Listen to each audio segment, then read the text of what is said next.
Every electrician at some point thinks about going out on their own. And honestly, a lot of guys should. But the guys who struggle are usually the ones who didn't understand what they were signing up for. Let's talk about both sides straight. Welcome to Hardwired Trades. I'm your host. This is one of those topics I get asked about a lot. Should I start my own electrical company or keep working for someone else? There's no one-size-fits-all answer, but there are some things you should know before you make the call. Let's go.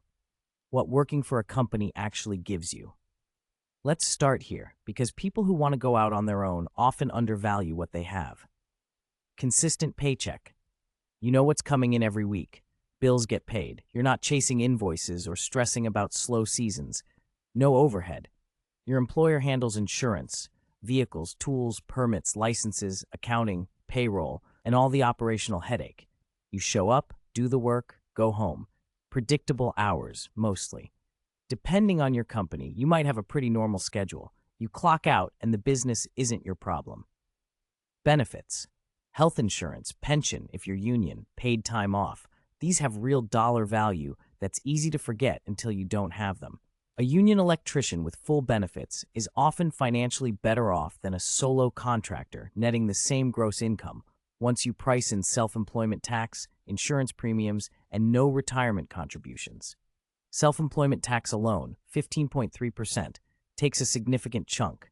Health insurance as an individual buyer runs $500 to $800 per month in most markets, and there's no paid vacation when you're running your own shop. The trade-off is ceiling. You make what you make. You don't get paid for the profit on jobs you run, and someone else is making decisions about your time, your schedule, and what you work on. What running your own business actually looks like. Now let's talk about what owning your own electrical company actually means day to day. Not the highlight reel, the full picture. You're not just an electrician anymore. You're the estimator, the salesperson, the project manager, the accountant, the HR department, the marketing department, and the electrician. If any one of those hats falls down, the business suffers. A lot of guys are great electricians and terrible salespeople, or great at the work and terrible at bookkeeping. Every weakness you have shows up in the business. Your income is variable. Good months are great. Slow months can be stressful.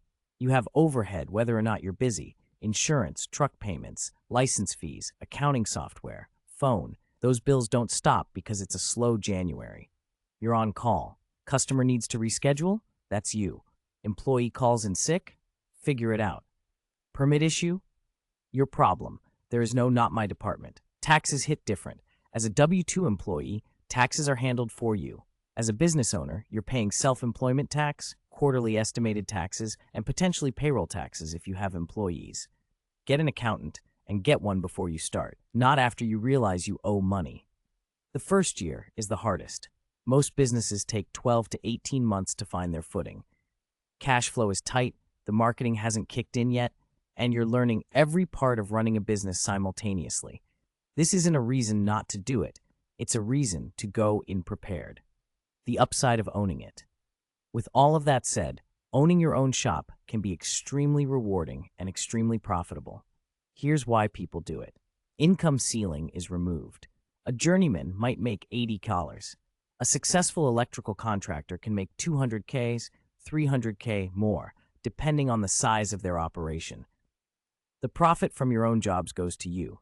When you run a job that bills $15,000 and your costs are $9,000, the $6,000 is yours. That's the leverage that doesn't exist when you're an employee. Autonomy. You choose your customers, your jobs, your hours, your crew. Nobody tells you how to run a job. Nobody takes your best workers and sends them somewhere else. You build something that reflects your standards, your reputation, your name. Asset building. A company has value. You're building something that can be sold, passed down, or scaled. A job just gives you a paycheck until it doesn't. A functioning electrical business with recurring customers, good reviews, and solid systems has real dollar value beyond what it pays you today. Pride. This one's real. There's a different satisfaction in something that's yours. Every job done right, every customer who refers you, every good review, it means something different when it's your company. The real question to ask yourself, before you decide, honestly answer these. 1. Do you have the technical chops to be the most knowledgeable person on most jobs? You need this to supervise and estimate accurately. 2. Are you okay with uncertainty, months where money is tight and you're grinding to find the next job? 3. Are you willing to learn business skills, estimating, marketing, customer service, bookkeeping? 4. Do you have some savings to weather the first year? Even $20,000 to $30,000 in reserve changes how you handle slow periods. Without a cushion, every slow week feels like a crisis. If you answer yes to most of those, you have what it takes to try it. If several of those are no's, working for a solid company while you build those skills might be the smarter move right now. A middle path, side jobs. First, many guys test the water by doing licensed side work before going fully independent. You keep your W-2 job for stability, build your customer base on nights and weekends, and make the jump when you have consistent work coming in. This reduces risk significantly and gives you real data on whether running a business suits you before you bet everything on it. You also get to practice your estimating, customer communication, and job management skills on real jobs without your family's financial stability depending on the outcome. The goal with this approach is to replace your W-2 income with business income before you quit. Not almost replace it. Replace it when your side work is bringing in what your day job pays, and you have 3 months of living expenses in the bank. That's when you make the jump, not before. Let's run the actual numbers, because the narrative of you make way more owning your business is true in the best case, but needs context. A journeyman working for a union contractor in the Bay Area might earn $85,000 per year in wages, plus $25,000 to $35,000 in benefits, health insurance, pension contributions, paid time off.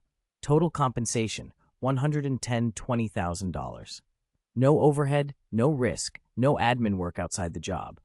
A solo electrical contractor in the same market charging $130 per hour, billing 1,400 hours per year, grosses $182,000. After vehicle costs, $20,000, insurance, $10,000, tools and equipment, $3,000, licensing and admin, $2,000, and self-employment tax, 15.3% on net income after deductions. The actual take-home might be $100,000 to $120,000. At the solo stage, the numbers are comparable. The contractor wins in the best-case scenario. The employee wins in the stability category. The business owner calculus changes when you add employees. At that point, you're leveraging other people's labor. A two-person shop, billing $350,000 to $400,000 per year with reasonable margins, can net the owner $150,000 to $200,000. At 5 employees and $1.5 million in revenue, owner income of $250,000 to $400,000 is achievable. That's where the business genuinely beats the W-2 path economically. The honest summary, in year 1, going solo is financially comparable to being a journeyman and riskier. By year 3 to 5, if the business is growing, the financial case for ownership becomes compelling. By year 7 to 10, a successful electrical contractor is in a completely different income bracket than any W-2 electrician. The risk, and the work are real. So is the upside. Know which season you're in. There's no wrong answer here. Both paths can lead to a great career. They're just different roads. If you're thinking about making the jump, subscribe to Hardwired Trades. We cover the business side of electrical work consistently. Drop a comment. Are you working for a company, running your own, or somewhere in between? I'd genuinely love to hear where you're at and what's driving your decision. One more thing, the skills you need before you launch. The best preparation for running your own electrical business isn't going to happen once you're running it. It happens in the years before, while you're still employed. Learn to estimate. Watch how your company prices jobs. If you get any opportunity to sit in on a bid or see a proposal, take it. Understanding how a job gets priced, the labor hours, the materials, the overhead, the markup, is the skill that separates successful contractors from ones who stay broke. Learn to sell. Watch how your foreman or the owner handles the sales conversation with customers. What questions do they ask? How do they handle objections on price? How do they explain the value of the work? These are learnable skills, and you can study them for free right now. Learn to manage jobs. Observe how the schedule gets built, how materials get ordered, how subcontractors get coordinated. When you're doing it yourself, you'll be glad you paid attention. All of this knowledge is available to you right now as an employee for free if you treat your time on the job as education, not just income. The people who make the smoothest transition to business ownership are the ones who showed up at their jobs like students as much as workers.